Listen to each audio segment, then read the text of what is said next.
안녕하십니까? 벌써 시작을 엊그제 한 것 같은데 벌써 네 번째 날이 됐네요. 우리 많은 분들이 또 출타 중이라서 오늘 예전보다는 좀 적지만 그러나 한 분 한 분이 에, 정말 하나님께서 귀하게 보시는 분이시기 때문에 그리고 또 온라인을 통해서 하나님 말씀 들으시는 여러분 모두에게도 하나님의 성령께서 이 시간 함께 하시기를 간절히 바랍니다. 오늘은 그리스도와 함께 누리는 새 생명이라는 제목으로 말씀을 나누기를 원합니다. 2013년도 주간조선 추석 특집에 일진 아빠 분투기라고 하는 기사가 실렸어요. 이 학교 폭력으로 강제 전학을 당한 아들, 갈 곳이 없는 아들을 위해서 CEO 자리를 내던지고 아들을 위하여 앞치마를 두른 아빠의 이야기가 나왔습니다. 이 아들 이름은 은규군이고요. 아빠가 이충로 전 정림건축 대표 이야기입니다. 엄마가 없고 아빠만 있는 이 은규. 아빠는 바빠서 늘 회사에만 근무하고 있고 집에 엄마가 없습니다. 그러니까 이 은규는 늘 혼자서 겉돌아야 했습니다. 그러다가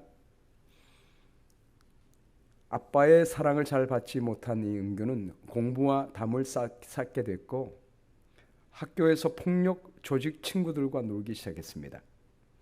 한국에서는 이 폭력 배 친구들을 보고 일진이라고 이렇게 부른다고 그래요.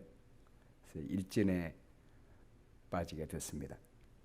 학교에서 문제를 일으키게 돼서 퇴학을 당하게 됩니다. 다른 학교로 전학하지 않으면 강제 퇴학을 당해야 될 즈음에 이르게 됐습니다.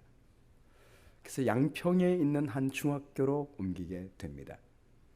이충로 씨는 정림 건축 대표였지만 아들을 위하여 모든 일을 다 내려놓았습니다. 그리고 중3인 아들을 차에 태우고 양평으로 이사를 갔습니다. 돈을 못 버니까 비용을 아끼기 위해서 아들 방에만 불을 넣어주고 자기 방에는 불을 끄고 온 이불을 뒤집어 쓰고 그렇게 바들바들 떨면서 잠을 잤습니다. 아들 밥을 해주는데 처음에는 요리가 너무 힘들어가지고 밥 한 끼 하는데 3시간이 걸렸다고 그래요. 그렇게 2-3시간 낑낑대고도 슬프게도 보잘것없는 밥상을 쳐다보아야 했던 그런 초보 주부의 생활을 시작했습니다. 그런 다음에 이 은규가 이제 드디어 중학교를 졸업하게 됩니다. 그것만으로도 감사해서 졸업장에서 펑펑 울었다고 했습니다. 그리고 이 은규는 양평에서도 가장 먼 데 있는 실업계 고등학교로 입학을 합니다. 너무 이른 나이에 이탈을 하고 주홍 글씨가 적힌 이 아들이 너무 안쓰러워서 아들을 임금님처럼 모시고 살았습니다. 늘 따뜻한 밥상을 차렸고 매일 아침 빳빳하게 바지를 데려서 입혀서 아들을 학교에 보냈습니다. 그 아들이 좋아하는 것이라면 무엇이든지 사다 주고 시중을 들어 주었습니다. 이렇게 아빠의 사랑을 먹고 자란 은규는 드디어 바르게 자라기 시작했습니다. 그래서 학생회장이 됐습니다. 사고 쳤던 아들이 이제 사고 치는 아이들을 지도하는 회장이 된 것입니다. 학교 선생님도 학생들이 믿고 따르는 은규에게 재량권을 늘려주었습니다. 굵직한 학교 행사 때는 은규를 불러서 의논하고 행사를 진행하기도 했습니다. 기자가 은규에게 물었습니다. 만일 강제 전학을 당하지 않았다면 어떻게 됐을 것 같아요? 그랬더니 다른 친구들처럼 저 퇴학 당했겠죠. 제 친구들 중에 몇 사람은 교도소도 가 있습니다. 그렇게 이야기를 했습니다. 생각해보면 전화위복이 된 것 같아요. 무엇보다 아빠에게 가장 감사합니다 라고 표현을 했습니다. 자, 제가 여러분께 묻겠습니다. 은규가 아빠의 사랑을 받지 못하다가 사고를 치고 나니까 아빠의 사랑을 듬뿍 받기 시작했습니다. 행복하게 됐습니다. 자, 그렇다면 앞으로 아빠의 사랑을 더 많이 받기 위해서 계속 말썽을 피워야 할까요?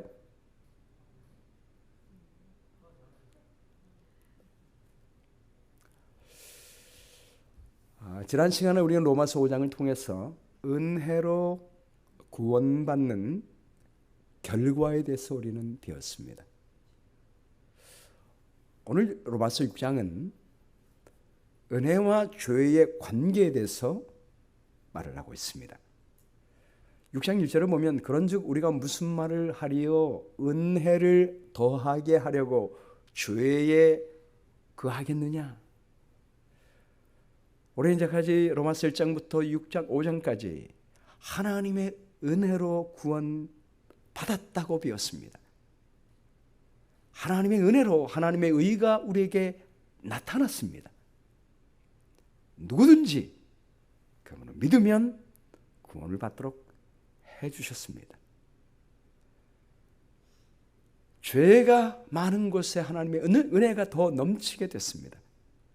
전적인 하나님의 은혜로 우리는 구원을 받게 된 것입니다. 그렇다면 은혜를 더하게 하려고 죄에 가하겠느냐? 라고 우리에게 묻고 있습니다. 오늘날 많은 그리스도인들이 그런 경향이 많기 때문입니다. 지난번에 제가 말씀한 것처럼 우리 개신교회도 우리가 하나님의 은혜로 구원받았기 때문에 율법 지킬 필요가 없습니다. 율법 폐했습니다. 이렇게 나가고 있는 것이 현재 우리 기독교의 상태예요. 이것을 바울은 알았는지 이렇게 우리에게 묻고 있습니다. 여기 은혜를 더하게 하려고 죄에 거하겠느냐라고 하는 헬라어의 의미가요, continue in, abide in 이란 말입니다. 계속 머물러 있겠다는 말이에요. 은혜를 더욱 풍성히 받기 위하여 죄를 지키를 계속해도 좋다는 의미인가, 이런 뜻입니다. 지난 시간에 우리가 시간이 없기 때문에 다 살펴보지는 못했어요. 근데 로마서 5장 20절에 보면 율법이 들어온 것은 범죄를 더하게 하려 함이라. 그러나 죄가 더한 곳에 은혜가 더욱 넘쳤나니라고 말하고 있습니다. 율법이 옴으로 말미암아 우리 범죄함이 더 많이 드러나겠지만 범죄함이 드러나면 드러날수록 하나님의 은혜는 더 넘치게 임했습니다. 더 넘치게 임하여 우리를 구원한 것입니다. 이런 말씀을 보면 그러면 죄를 더하게 하기 위하여 우리가 은혜를 더하게 하기 위하여 죄에 가하겠느냐, 이 말씀이 나오는 것이요. 질문이. 가끔 우리가 이 탕자의 비유의 이야기를 들으면 집 나간 탕자가 죄를 범하고 아버지 앞에 돌아왔을 때 아버지가 그를 반겨 맞아주고 신발을 신기고 가락지를 끼우고 옷을 입히고 잔치를 베풀어 줍니다. 큰아들이 그것을 보고 불평합니다. 이런 이야기를 듣는 많은 분들이 말하기를, 그러면 우리가 하나님의 은혜 받기 위하여 우리도 좀 타락을 좀 해볼까요?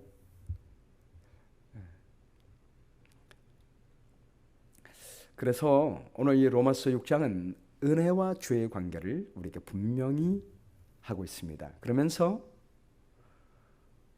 구원받는 사람, 은혜 받고 은혜로 믿음으로 구원받는 사람이 앞으로 인생을 어떻게 살아야 할지 성화의 생애에 대해서 말씀하고 있습니다. 첫 번째 로마서 6장은 그리스도와 함께 우리는 죄에 대하여 죽었다고 말하고 있습니다.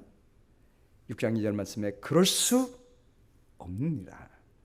죄에 대하여 죽은 우리가 어찌 그 가운데서 살리요? 절대로 그럴 수 없다고 말하고 있습니다. 여러분, 우리 예수님께서 십자가에서 죽으실 때 그 고통이 얼마나 심했습니까? 우리 죄를 대신하기 위하여 창세 전부터 계획하셨지만 그 계획에 따라 우리를 위하여 그 죄의 자리를 대신했지만 그 죄의 값은 엄청난 것이었습니다. 우리 주님이 십자가에서 죽으실 때 그분이 돌아가신 것은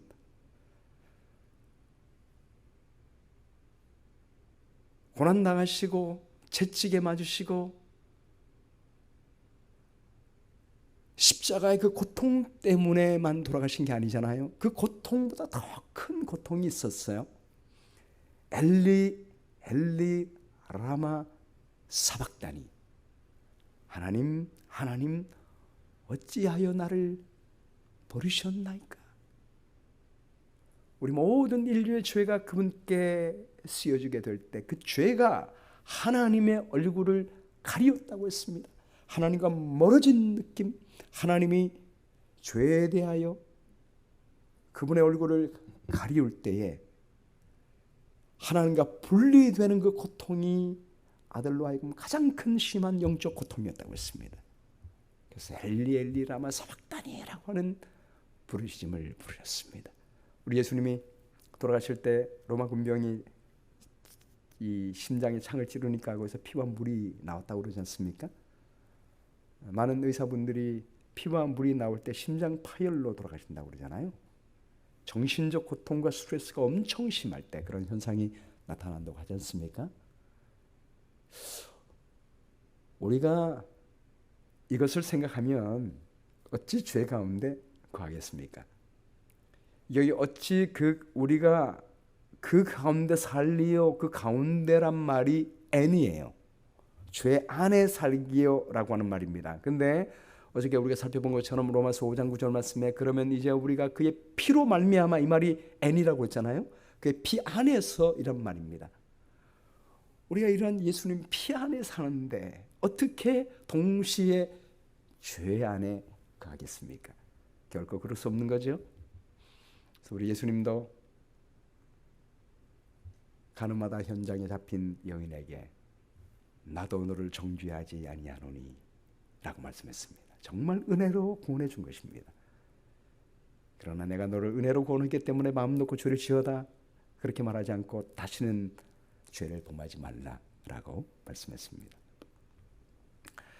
두 번째는 그리스도와 함께 새 생명을 누리게 됩니다.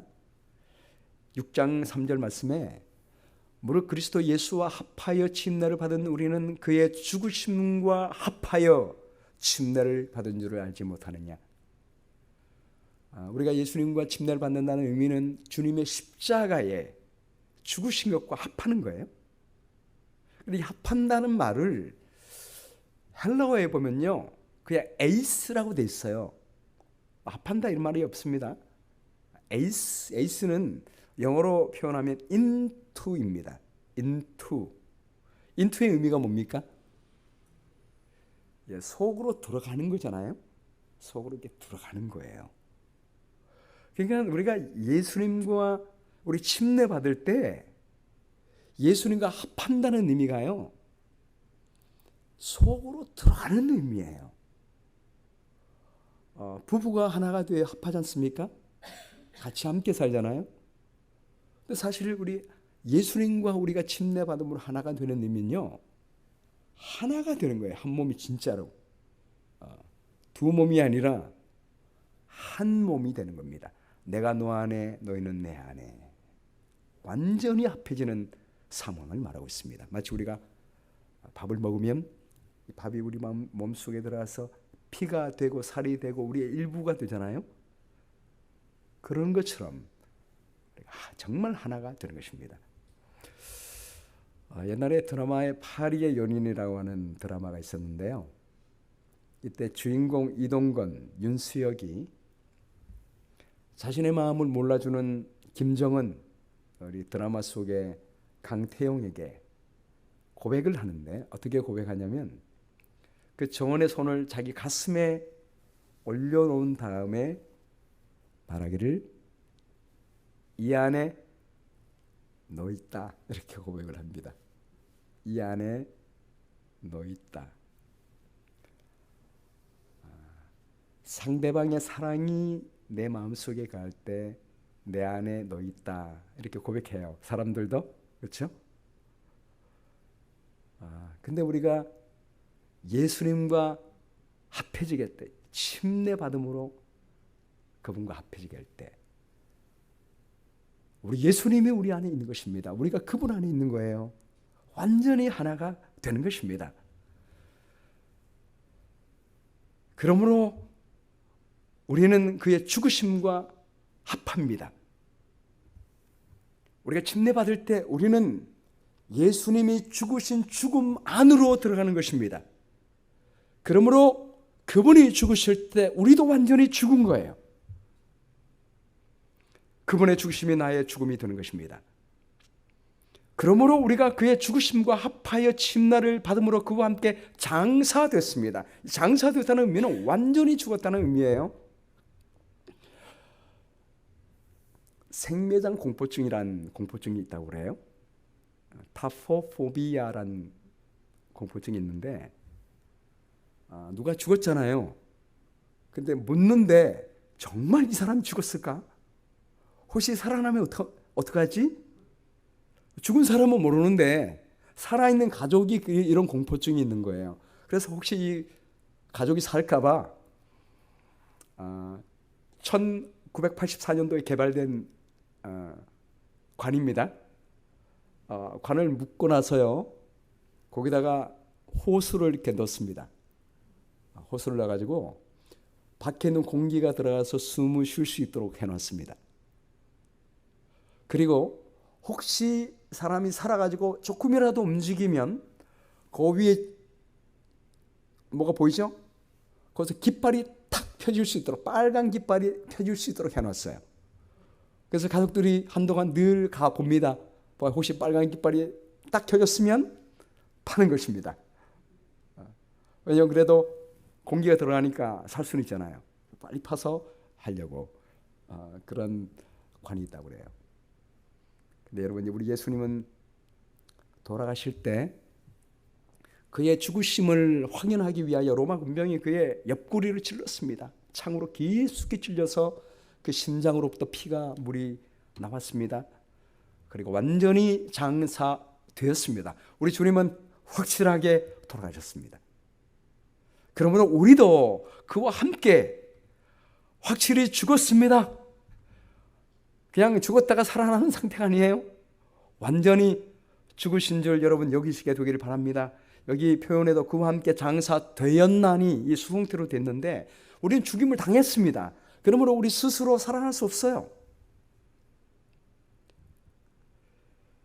이는 아버지의 영광으로 말미암아 그리스도를 죽은 자 가운데서 살리심과 같이 우리로 또한 새 생명 가운데서 행하게 하려 함이라. 여기 또 N이란 말을 사용했지 않습니까?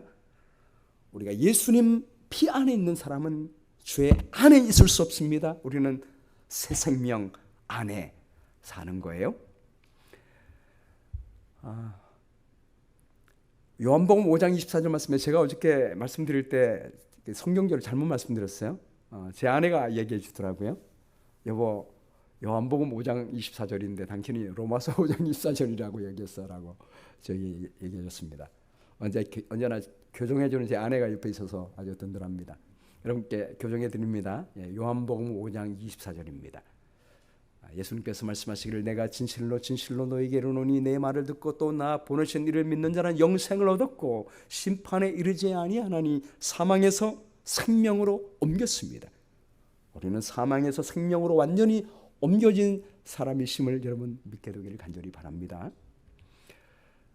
여러분 여기 아까 제가 말씀드린 아빠의 사랑을 받고 자란 은규는 어떻게 됐을까요? 계속 아빠의 사랑받기 위하여 계속 말썽을 부렸을까요? 아니면 변화됐을까요? 이 학생회장이 된 은규는 복장 규정을 강화하기 위해서 교칙까지 개정을 했습니다. 그리고 선거 공약을 지키기 위해 교내 봉사활동부 선남 선녀를 신설했습니다. 그리고 자원봉사자를 모집해서 장애우 시설에 가서 4시간에서 5시간씩 일주일에 매주마다 봉사를 했어요. 그리고 전교 학생회장 자리에 걸맞는 사람이 되기 위하여 몸가짐 하나, 말투 하나 신경 쓰면서 예의 바른 아이가 됐습니다. 은규가 이렇게 얘기했습니다. 회장이 된 후에 학교다운 학교를 만들어 보고 싶었어요. 우리 학교가 인근 학교보다 평판이 안 좋았거든요. 개선하고 싶었어요. 교내 흡연, 교복, 불량 등을 학생회 임원들이 나서서 제재했어요. 제가 먼저 담배를 끊고 교내 흡연을 잡으러 다녔죠. 학생들이 저를 존중해주고 따라 주었어요. 영규는 바닥 성적에서 전교 1등이 돼요. 그리고 좋은 대학에 가기 위해서 양평에 살면서 영어 공부하기 위해서 반포까지 2시간 차를 타고 갑니다. 물론 아빠가 운전을 해줬잖아요. 그리고 미시간 주립대 장학생이 돼서 미국에 유학을 오게 돼요. 그리고 아빠가 아플 때면 아빠를 위하여 발 마사지 2급 자격증을 취득해서 아빠에게 발 마사지를 해주는 아이가 되었습니다. 은혜는 사람을 변화시킵니다. 이게 보시기 바로 하나님께서 원하시는 거죠. 우리 각 시대 대쟁투 468쪽에 보면 새로 남으로써 사람의 마음은 하나님의 율법과 일치됨과 동시에 하나님과 조화를 이루게 된다. 이 위대한 변화가 죄인의 마음 속에서 일어났다면 그런 죽음에서 생명으로 옮겨진 것이다. 우리가 변화되고 나면 죄로 돌아가는 것이 아니라 하나님의 뜻대로 살기로 사모하게 되는 거예요. 만일 우리가 그의 죽으심과 같은 모양으로 연합한 자가 되었으면, 여기 연합한 자가 됐다는 이 말이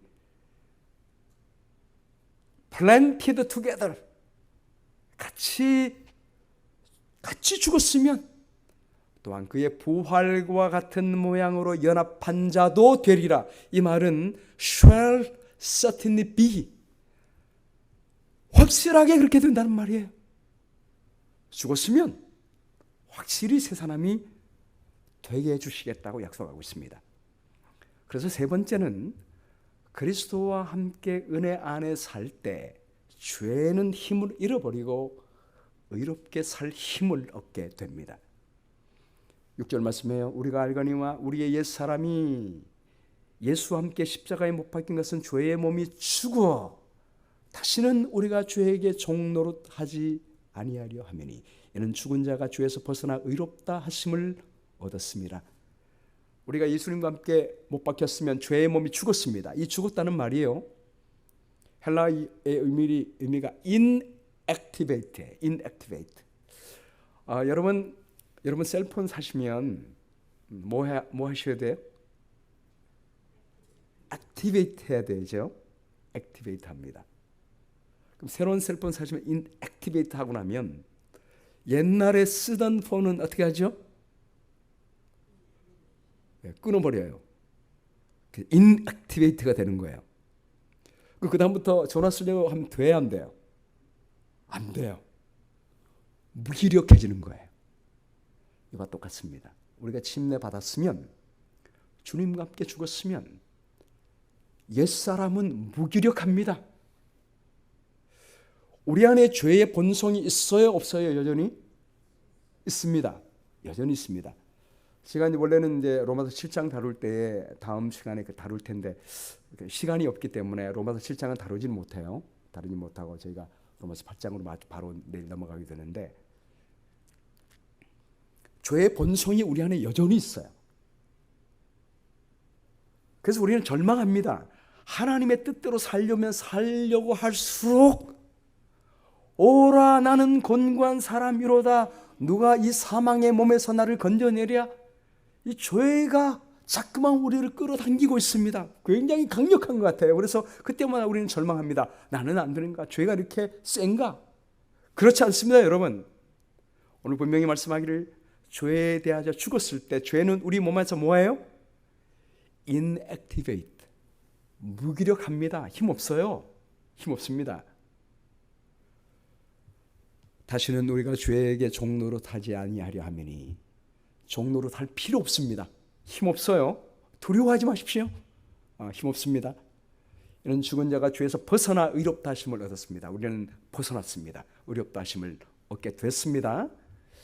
칼뱅이 이렇게 말했어요. 재판관의 판결로 사면을 받은 죄수가 그 순간 기소의 속박으로부터 자유롭게 되듯이 성도가 죄의 노예에서 자유의 몸이 되는 것도 매우 실제적으로 일어나는 현상이라.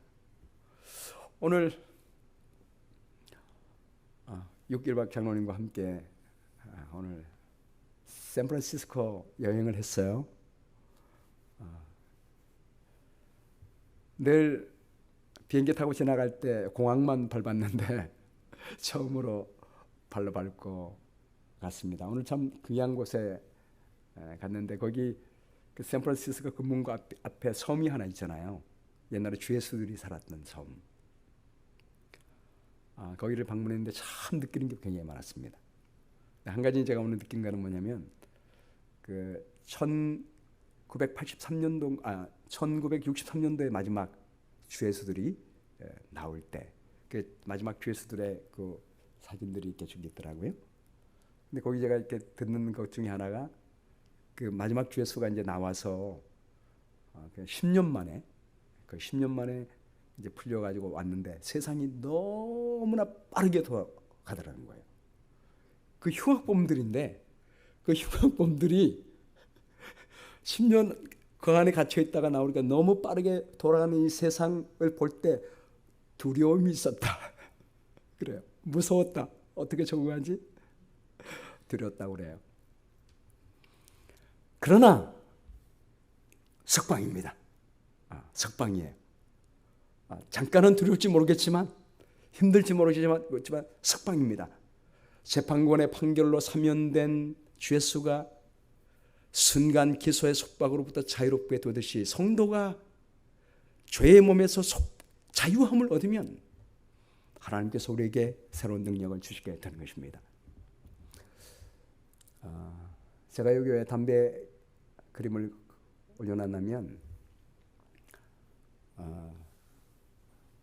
저희 집안은 저희 아버지는 유교, 저희 어머니는 불교였어요. 제가 우리 재림교회 나가게 된 건 하나님의 은혜였습니다. 저희 집에서 저희 재림교회가 걸어서 5분 거리예요. 5분 거리. 그러니까 여름방학이 되면 자연히 어디 갈까요? 여름 성경학교로 교회를 나가는 것입니다. 본격적으로 제가 거듭난 것은 고등학교 1학년 때입니다. 완전히 예수님을 영접하고 그때부터 저희 아버지 장남, 저도 장남이에요. 제가 제사 때가 되면 늘 함께 하다가 고등학교 1학년 때부터 제사 때는 제가 뒤에 서 있습니다. 제사를 드리지 않아요. 그것 때문에 아버지와 분쟁이 있었습니다. 그러나 제가 참여하지만 옷을 깨끗하게 입고 제 뒤에서 이렇게 서 있습니다. 분쟁 속에서 저희 아버지가 너는 그럼 나갈지라도 절대로 동생들 인도하지 말라고 그렇게 했던 분이에요. 근데 이분이 이제 제가 목회 나온 첫 해에 제가 이제 목회 나와서 사람들을 전도하고 방문하는데 다른 사람들은 전도하고 성경 가르치고 침 내주는데 너무 기쁜데 그때마다 우리 부모님 생각이 나는 거예요. 그래서 어느 날 제가 저희 아버지께 전화 걸었습니다. 딱 들었는데 듣는 순간부터 제가 말을 잊지 못했어요. 그 저희 아버지가 김서를 알아차리고 영아야 왜 그러냐 무슨 일 있냐 제가 울면서 얘기했습니다. 아버지 죄송해요. 저만 구원받고 우리 예수님 재림하시면 저는 하늘에 갈 텐데 아버지 구원받지 못하게 해서 정말 죄송해요. 제가 울었어요. 그리고 더 이상 말을 잃지 못하고 끊었습니다. 바로 그 다음 명절에 갔는데 저희 아버지가 이제 명절이 그날 이제 명절이 제 고향교회 갔는데요. 고향교회 갔는데 안식일 날이었어요. 제가 교회 가려고 가고 있는데 저희 아버지가 옷을 말끔하게 입고 문 앞에서 교회 가자 이렇게 말씀하시는 거예요. 그렇게 교회 가자고 해도 안 들으시던 아버지가 그 한 통의 그 애절한 눈물에 감동받으셔서 가자고 안 했는데도 그분 가자고 하셔서 교회를 나가시기 시작했습니다. 그리고 제가 이제 다시 서울에 올라와서 하고 있는데 저희 아버지가 전화 왔어요. 나 침례받기도 했다. 그래서 근데 우리 목사님과 조건 두 가지를 걸었다. 첫 번째, 담배 끊지 않아도 될 것. 내가 30년 동안에 담배를 아무리 끊으려고 했는데도 못 끊은 이 담배 끊고 침례받으라면 난 절대로 못 받기 때문에 담배 안 끊어도 된다는 전제하에 침례받고, 두 번째, 제사 지내도 된다. 네, 장남인데 제사 안 지내면 안 되기 때문에 담임 목사님이 두 가지를 허락해 줬다는 거예요. 그래서 내가 이 목사님 참 잘하셨습니다. 그렇습니다. 우리 힘으로는 못합니다. 침례 받으면 하나님이 힘 주실 거예요. 그래서 성령의 능력으로 해야지 내 힘으로 해도 문제입니다. 교만해져요. 그래서 할 수도 없거니와 해도 안 되고, 그래서 침례 받으 잘하셨다. 저희 아버지 침례 받으셨어요. 근데 놀라운 거는 6개월이 딱 됐는데 저희 아버지가 전화 왔습니다. 영화야, 나 담배 끊었다. 저는 언젠가 담배 끊을 줄 알았어요. 근데 30년 동안이나 여러 번 담배 끊기 위해서 노력했다가 실패한 저희 아버지의 모습을 봤기 때문에 저는 최소한 몇 년은 갈 줄 알았어요. 근데 6개월 만에 빨리 그렇게 끊을지는 저는 정말 몰랐습니다. 정말 빨리 끊은 거예요. 그래서 제가 어떻게 그렇게 빨리 끊으셨어요? 그랬더니 담배 맛이 없다. 저희 아버지가 교회 나오시면서요, 1년 동안에 성경을 2번 읽고 예언신 대쟁투 총서 10권을 한 번 읽었습니다. 말씀이 들어오니까, 성령께서 들어오니까 성령께서 담배 맛이 없게 해주신 거예요. 그리고 바로 그 다음 설날이 됐는데 제가 갔더니 마지막 차례를 딱 지낸 다음에 가족회의 불러 모으더니 제 남동생이 있습니다. 제가 늘 전에는 제가 앞에서 아버지를 거두다가 제가 이제 안 하고 나니까 그 다음부터 제 남동생이 제사를 이렇게 거들었는데, 그날 딱 마치고 나니 다 모여라. 오늘이 제사 마지막이다. 그리고 제 동생에게 말한 겁니다. 영철아, 너 형아도 목사고 나도 이제 예수님 믿게 됐다. 그러므로 제사보다 우리가 추모 예배를 드리자. 그래서 그 다음부터 추모 예배를 드리겠어요. 추모 예배를 드린 첫날 저희 아버지 하시는 말씀이 뭐라고 하냐면, 전에는 제사 지내고 나도 마음이 찝찝했는데 하나님께 예배하고 나니까 얼마나 기쁜 줄 알 수가 없다. 그렇게 얘기했습니다. 여러분, 하나님이 우리 안에 들어오시면 죄는 아무 능력 없습니다. 우리 하나님께서 역사하셔서 인도하시는 것입니다. 만일 우리가 그리스도와 함께 죽었으면 또한 그와 함께 살 줄을 믿노니, 이는 그리스도께서 죽은 자 가운데서 살아나셨음에 다시 죽지 아니하시고 사망이 다시 그를 주장하지 못할 줄을 알미로다. 여기 헬라말로 우케티, 다시 죽지 아니하시고 사망이 다시 또 우케티 2번 반복했습니다. Never, 더 이상 우리를 주장하지 못할 것이다 말씀했습니다. 할렐루야. 네 번째, 나의 몸을 죄 대신 의의 무기로 하나님께 드리기로 선택하는 것입니다. 우리가 그리스도와 함께 죽었으면 주님이 우리를 죽게 해주셨어요. 그리스도와 함께 살았으면 주님이 우리 안에 살게 해주셨습니다. 우리가 해야 할 일은 한 가지 있습니다. 바로 선택하는 것입니다. 그가 죽으시면 죄에 대하여 단번에 죽으시며 그가 살아나시면 하나님께 대하여 살아계심이니. 자, 여러분께서 여기서 우리 시제를 좀 주목해 보셔야 되는데요, 여기 그의 죽으심은 누구의 죽으심이에요? 예수님의 죽으심은 죄에 대하여 단번에 죽으심이요, once for all, 이것은 십자가에서 한 번 죽으셨음을 말하고 있어요. 그리고 그분이 살아계심은 하나님께 대하여 살아계심이니, 이거는 현재입니다. 그래서 단번에 죽으심이요는 과거입니다. 그래서 십자가의 사건 한 번을 이야기하고 있고, 하나님께 대하여 살아계심이니, 이 말은 현재어로 되어 있습니다. 현재는 계속적인 용법이라고 그랬죠. 하나님을 향하여 계속 살아 있습니다. 근데 그 다음 성경절에 이와 같이 우리도 너희 자신을 주에 대하여는 죽은 자요 그리스도 예수 안에서 하나님께 대하여는 살아있는 자로 여길지어다. 똑같이 하는데 시제가 달라요. 너희도 너희 자신을 죄에 대하여는 죽은 자요라고 할 때 이 죽음은 현재로 되어 있습니다. 예수님은 뭐로 되어 있었죠? 과거로 되어 있었는데 우리는 현재로 되어 있습니다. 현재의 의미가 뭐예요? 계속적인 의미입니다. 그리고 하나님을 향하여 살아있는 것은 똑같아요. 계속 살아있습니다. 이게 무슨 차이가 있을까요? 우리는 예수님과 함께 죽은 상태로 계속해서 선택하며 살아야 합니다. 그래서 계속해서 죽어야 돼요. 이미 죽었습니다. 한 번 죽었어. 끝이에요. 우리 죽었어요. 그런데 우리는 자꾸만 죽어있는 나를 살아있는 자로 자꾸만 여기려고 하는 그런 태도가 있는 것 같아요. 그러니까 계속해서 죽은 상태로 있어라라고 말씀하시는 거예요. 죽은 자로 여길지어다. 현재 명령형으로 되어 있습니다. 그래서 아마 바울은 내가 날마다 죽노라 라고 말했던 것 같아요.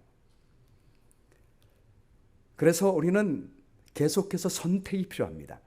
그러므로 너희는 죄가 너희 죽을 몸을 지배하지 못하게 하여 몸의 사욕에 순종하지 마라. 또한 너희 지체를 불의의 무기로 죄에게 내주지 말고 오직 너희 자신을 죽은 자 가운데서 다시 살아나신 자 같이 하나님께 드리며 너희 지체를 의의 무기로 하나님께 드리라. 여기 선택을 무기로 표현하고 있습니다. 여러분 같은 무기를 할지라도 누구의 손에 들려있느냐에 따라서 달라요. 그렇죠? 여기 불의의 무기란 말이 실제로 웨폰입니다. 웨폰. 정말 실제 전쟁에서 사용하는 무기로 표현되고 있습니다. 우리를 누구의 손에 무기로 있느냐에 따라서 이거 완전히 달라지는 거예요. 그래서 우리는 능력이 없어요. 능력이 없지만 우리는 누구에게 우리의 삶을 드릴지에 따라서 우리가 어떤 능력으로 사용할 수 있을지 선택할 수 있다는 거예요. 이번에 러시아와 우크라이나 전쟁에서요 어떤 일이 있었냐면 미샤라고 하는 러시아 병사가 탱크를 끌고 우크라이나 군대에 투항을 했습니다. 이전부터 우크라이나는 계속해서 러시아 군대를 향하여 메시지를 보냈어요. 여러분 투항하십시오. 특별히 무기를 갖고 탱크나 이런 거 갖고 투항하면 우리가 그 값을 쳐줍니다. 그리고 시민권, 우크라이나 시민권 부여하고 잘 살 수 있도록 해줄 겁니다. 직장도 잡아주게 될 거예요. 그런 걸 계속 메시지를 보냈어요. 그랬더니 이 병사가 미샤가 메시지를 보내왔습니다. 이메일로 보내오면서 내가 투항하겠다. 계속 의사를 밝혀오다가 이제 투항을 했습니다. 보니까 동료들은 아무도 없고 혼자 이 탱크를 몰고 왔는데 그 안에 식량이 아무것도 없었습니다. 매출 굶은 것 같아요. 그러다가 이렇게 스스로 투항을 했습니다. 그리고 이 미샤는 우크라이나 시민이 됩니다. 시민권을 받게 되고요. 보상도 받았습니다. 그리고 이 전차는 누구를 위하여 사용됐습니까? 우크라이나 군대를 위하여 사용이 됐습니다. 이걸 통해서 우리가 알 수 있는 것은 우리에게 선택권이 있다는 거예요. 우리가 이전에는 불의의 병기로 사용됐지만 이제는 의의 병기로 들을 수가 있음을 보여주고 있습니다. 자신이 가지고 있는 무기를 어느 나라를 위해 바쳐서 사용할 것인지 선택할 자유가 이 세상에 있는 사람에게도 있는 것처럼 우리는 더더욱다다 우리는 쉽습니다. 우리는 이미 죄에 대하여 죽었고 그리스도의 사람이 되었기 때문에 자유가 있습니다. 여기 14절 말씀에 죄가 너희를 주장하지 못하리니 이는 너희가 법 아래에 있지 아니하고 은혜 아래에 있습니다. 이 은혜 아래에 있단 말이 뭐냐면 이미 예수님이 우리 죄값을 갚아주셨어요. 우리를 건져내 주셨습니다. 이전에는 우리가 죄의 종이었어요. 죄의 종일 때는 선택하기가 참 어려워요. 근데 하나님의 은혜로 죄값이 다 갚아졌습니다. 건져냄을 받았습니다. 자유의 몸이 됐습니다. 자유의 몸이 된 상태에서는 은혜 안에 있을 때는 훨씬 더 선택하기가 쉬운 거예요. 북한 안에 있는 사람 선택할 수 있어요. 탈출할 수 있습니다. 그러나 어려워요. 굉장히 맞죠? 두만강 건너야 되죠. 중국 거쳐가지고 태국까지 가가지고 레피지 신청해가지고 몇 년 걸쳐가지고 한국 오고 미국 오고 정말 어렵습니다. 그러나 이미 탈출해 와가지고 미국 땅에 있습니다. 선택하기 쉬워요. 우리는 은혜 아래 있습니다. 이번에 그 우크라이나 전쟁이 벌어졌을 때요, 우크라이나가 어려운 게 뭐냐면 나토에 가입할 희망만 보였지 완전히 나토에 가입은 못했었어요. 그러다 보니까 만약 나토 국가였으면 어떻게 합니까? 파병할 수 있어요. 근데 나토 국가가 아니니까 파병을 못하는 거예요. 그러니까 무기만 대주는 거예요. 그래서 다행히 무기라도 대주니까 이길 수가 있는 겁니다. 이걸 보면서 스웨덴과 핀란드가 중립국가였습니다. 이 사람들이 깨닫게 됐어요. 중립이 아니구나. 중립은 아무나 쳐들어올 수 있는 나라구나. 아무 편도 아니구나. 어려움에 당하게 되면 아무도 들어줄 수 없는 게 중립국이구나. 이걸 알았어요. 그래서 한 편이 돼야 되겠다. 여러분, 영적 전쟁도 마찬가지입니다. 그래서 이 스웨덴이 몇 달 전에 지난 6월 15일인가요? 나토 가입 공식화를 선언했습니다. 영적인 전쟁도 마찬가지예요. 중립 없어요. 사탄의 편이든지 예수님 편이든지 해야 됩니다. 중립 있으면 누가 들어와요? 우리가 성경이 그 얘기했잖아요. 예전에 귀신 한 명 있었는데 비워놓고 소지했더니 그 안에 예수님 모시지 않고 있으니까 더 많은 귀신이 들어오게 됐거든요. 우리는 선택해야 됩니다. 우리 몸을 날마다, 제가 어저께 마지막에 말씀드린 것처럼 아침마다 여러분이 드려야 할 기도는 우리의 삶을 성령 하나님께 드리는 것입니다. 성령을 초청하는 것입니다. 내 안에 거하시라고. 우리 하나님은 자유함을 주시는 분이기 때문에 결코 강제하지 않습니다. 그래서 우리가 선택하고 초청해야 돼요. 성령님 오십시오. 문을 열어야 주님이 들어오십니다. 주님이, 성령이, 하나님이 내 안에 들어오시면 마귀는 절대로 들어올 수가 없습니다. 그것이 바로 마귀를 대항하는 방법입니다. 그런즉 어찌하리요? 우리가 법 아래 있지 아니하고 은혜 아래 있으니 죄를 지으려 그럴 수 없느니라. 너희 자신을 종으로 내주어 누구에게 순종하든지 그 순종함을 받는 자의 종이 되는 줄을 너희가 알지 못하느냐? 혹은 죄의 종으로 사망에 이르고 혹은 순종의 종으로 의에 이르느니라. 아멘. 우리가 우리 주님께 우리의 삶을 의의 종으로 드리는 순간에 주님이 우리 안에 들어오셔서 사탄과 더불어 싸워서 이기게 역사해 주실 것입니다. 생명이 왕노릇할 때 사망은 물러나게 될 줄로 믿습니다. 그러므로 다섯 번째, 이 6장에서 주는 말씀은 하나님께 나의 삶을 드리기로 선택만 하면 하나님이 거룩함에 이르게 하십니다. 하나님께 감사하리로다. 너희가 본래 죄의 종이더니 너에게 전하여 준 바 교훈의 본을 마음으로 순종하여 죄로부터 해방되어 의에게 종이 되었느니라. 여기 우리가 하나님을 선택하는 방법이 나오는데요, 여기 뭐라고 됐습니까? 너에게 전하여 준 바 교훈의 본을 마음으로 순종하여 라고 됐습니다. 아까 각시대 대정투 468쪽 우리가 읽었는데요, 새로 남으로써 사람의 마음은 하나님의 율법과 일치됨과 동시에 하나님과 조화된다. 하나님의 마음과 일치되는 하는 것, 이것이 바로 하나님을 선택하는 방법이에요.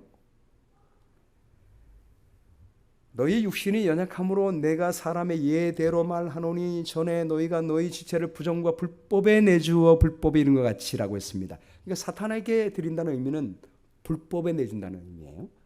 그러나 하나님께 드린다는 의미는 반대로 하나님의 법에 순종한다는 의미예요. 이제는 너희 지체를 의에게 종으로 내주어 거룩함에 이르라. 이 말이 중요해요. 거룩함에 이르라. 이 거룩함에 이르라 이 말은요, 과거형으로 되어 있습니다. 자, 거룩함에 이르라 이 말을 어떻게 받아들여요? 우리는 이르라, 미래 같잖아요. 이르라, 미래 같잖아요. 근데 이게 분명히 과거형으로 사용됐습니다. 왜 과거형으로 사용됐을까요? 거룩함은 이미 예수님이 이루셨다는 말이에요. 이미 다 이뤘어. 너희가 그냥 이루면 돼. 그러면 너희 것이 된다, 이 말입니다. 말씀에 순종하는 것은 우리가 하는 게 아니에요. 우리가 그저 믿음으로 말씀에 순종하면 하나님이 다 이루어 주십니다. 아멘이죠? 예, 여기 산상복음 130쪽에 이렇게 정말 놀라운 말씀이 있습니다. 우리의 의지가 하나님의 능력에 억지로 협력하는 일이 있어서는 안 된다. 그것은 자발적으로 복종해야 한다. 하나님의 성령의 감화보다 100배나 더 큰 강도로 그들을 강요할 수 있다 할지라도 그것이 그들을 하늘에 적합한 그리스도인이 되게 하지는 못할 것이다. 사탄의 요새는 깨어지지 않으면 안 된다. 그는 스스로의 힘으로 그대의 목적과 욕망과 성향을 하나님의 뜻에 굴복시킬 수 없다. 그러나 만일 그렇게 하고자 하는 마음이 있으면 하나님이 그들을 위하여 그 일을 이루어 주실 것이다. 여러분, 우리가 성소를 봐도 마찬가지예요. 우리가 뜰은 예수님의 피로 말미암아 우리를 이미 거룩하게 해주셨습니다. 우리가 성소에 들어오면 우리가 거룩하게 되는 방법이 있는데 떡상이 바로 예수님 아니겠습니까? 근데 떡상이 그리스도의 말씀인데 이미 떡상을 누가 비추고 있어요? 성령이 비추고 있어요. 그 기도는 기도의 분향단 이 향이 이렇게 넘어 들어가면 하나님의 능력으로 도와주신 것입니다. 그래서 이미 예수님이 거룩한 떡덩이가 돼서 다 떡을 만들어 놓으셨어요. 우리는 그냥 그 떡을 먹으면 돼. 그냥 먹으면 그 떡이 우리 몸속에 들어가서 작용하여 힘을 주듯이 하나님이 모든 것을 다 이루어 주시게 되는 것입니다.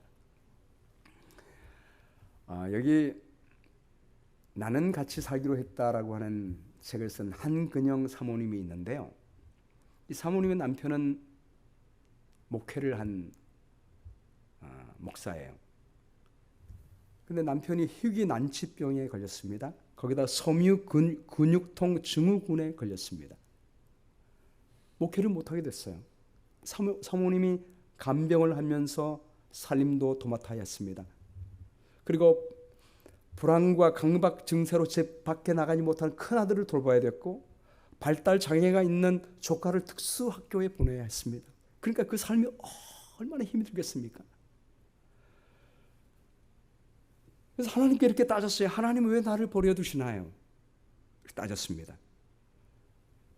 이 하나님에 대한 그 오해, 하나님이 나를 버렸다고 생각하니까 더 힘든 거예요. 근데 어느 날 하나님 말씀을 읽는데 하나님께서 뭐라고 말씀하냐면 나는 한순간도 너를 내버려 둔 적이 없다. 그렇게 말씀하시는 거예요. 그리고 그가 그 다음에 쓴 책이 나는 기도하기로 했다는 책을 썼는데요. 그가 이렇게 고백합니다. 오랫동안 끊겼던 기도를 30분 정도 드린 뒤에야 나도 모르게 후 하고 긴 숨을 내쉬었다. 이제야 좀 살 것 같아. 그 작은 기도의 불씨들이 우리 가족을 지켜내고 있었다. 제가 왜 이 말을 드리냐면 여러분 누구든지 우리는 하나님 말씀 읽으면요. 하나님이 우리에게 말씀하십니다. 언제든지 우리가 기도하면 하나님께서 우리에게 성령의 숨을 불어 넣어 주십니다. 숨을 쉬게 돼 있습니다. 하나님이 다 준비해 놓으셨어요. 우리는 그저 하나님 말씀 앞에 가면 돼요. 기도만 하면 됩니다. 반드시 하나님이 우리에게 생명과 은혜 주십니다. 마지막에 6번째, 거룩함의 열매는 영생입니다. 20절 말씀에 너희가 죄의 종이 되었을 때는 의에 대하여 자유로웠느냐? 너희가 그때에 무슨 열매를 얻었느냐? 이제는 너희가 그 일을 부끄러워하나니 이는 그 마지막이 사망이라. 우리가 우리의 삶을 불의의 병기로 들였을 때 그 결과가 어떠함을 우리가 알고 있잖아요. 사망이었습니다. 불행이었습니다. 그러나 함께 읽습니다. 시작. 이제는 너희가 죄로부터 해방되고 하나님께 종이 되어 거룩함에 이르는 열매를 맺었으니 그 마지막은 영생이라. 여러분, 우리가 하나님의 말씀에 순종하고 하나님을 선택할 때 영생은 물론 예수님 오실 때 부활될 거예요. 영원한 생명을 얻을 거예요. 근데 여기 거룩함에 이르는 열매를 맺었으니라는 말, 이 말이 현재어로 되어 있다고 그랬잖아요. 영생은 언제부터 누릴 수 있어요? 지금부터 누릴 수 있습니다. 우리가 하나님의 말씀을 선택할 때 지금부터 우리는 하나님의 생명을 맺을 수가 있습니다. 할렐루야. 그래서 이 로마서 6장의 마지막 절이 이렇게 나옵니다. 시작. 죄의 삭은 사망이요 하나님의 은사는 그리스도 예수 우리 주 안에 있는 영생이니라. 아멘. 여기 하나님의 은사란 말이 프리 기프트예요. 이것도 하나님이 주시는 선물이에요. 여러분, 성화의 열매는 우리가 이루는 것이 아니라 하나님이 해주신 것입니다. 하나님 믿고 하나님이 이미 이루어 주신 거룩함에 그냥 우리가 가서 말씀 읽고 기도하면 그분이 그냥 선물로 주시는 거예요. 그것이 바로 영생의 생명의 은혜입니다. 제가 이 마지막 예화 드리고 오늘 말씀을 마치겠습니다. 여기 사진에 보이는 분은 제리 페이지 목사님과 제네 페이지 사모님이십니다. 여러분, 이분들 아십니까? 네, 잘 아시죠? 이분이 목사님 남가주 합회 연합 합회장이셨습니까? 중가주, 예. 중가주 합회 연합 회장이셨어요. 제가 한 10년 전인가 이분이 우리가 저기 캐나다에서 그 캐나다 그 칼리지 CUS에서 우리가 그 목회자 협의할 때 이분이 강사로 오셨어요. 이분이 특별히 저희 부부를 위하여 손을 얹고 기도해 주셨습니다. 그래서 아주 굉장히 참 가까이 여기시는 분인데, 이분이 그 중가주 합회장 할 때의 이야기를 지난 미니스트리지에다가 이렇게 적으셨어요. 제가 인상 깊어서 여러분께 소개해드립니다. 한 번은 그 합회 내에 직원이 있는데 자꾸만 다른 직원을 헐뜯고 다니는 거예요. 자꾸만 가십을 하는 것입니다. 그래서 그 좋은 중가주 합회 임원들 사이에 팀워크를 망가뜨리는 거예요. 그래서 합회장으로서 가만두면 안 되겠다고 생각했습니다. 그래서 언젠가 쌓아놓다가 마지막 한마디 해야겠다 싶어가지고 한마디 하려고 약속을 정하고 다음 주 화요일 날 제 사무실로 오십시오 라고 딱 오더를 내렸습니다.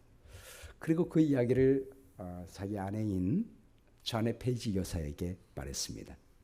이 자네 페이지 여사는 중보기도 사역을 하는 분이에요. 그랬더니 사모님이 목사님께 이렇게 말했습니다. 예수님과 함께 많은 시간을 보내십시오.